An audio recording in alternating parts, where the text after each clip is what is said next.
Step 1.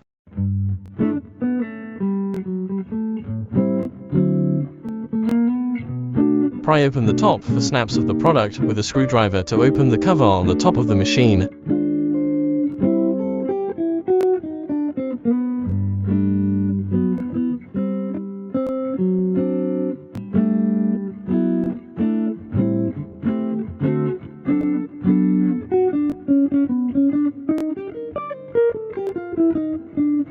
Step 2.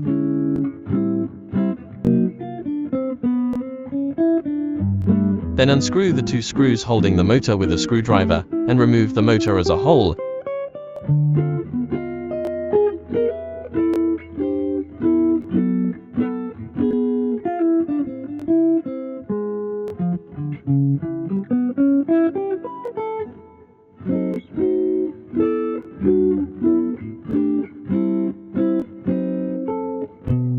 Step 3.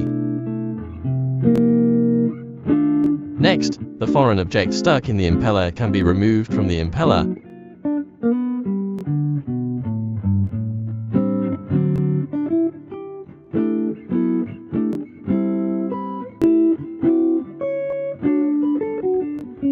Step 4. Finally, put the motor back into the corresponding position in the box, fix the motor with the screws just removed, cover the cover on the top of the machine and buckle the 4 buckles.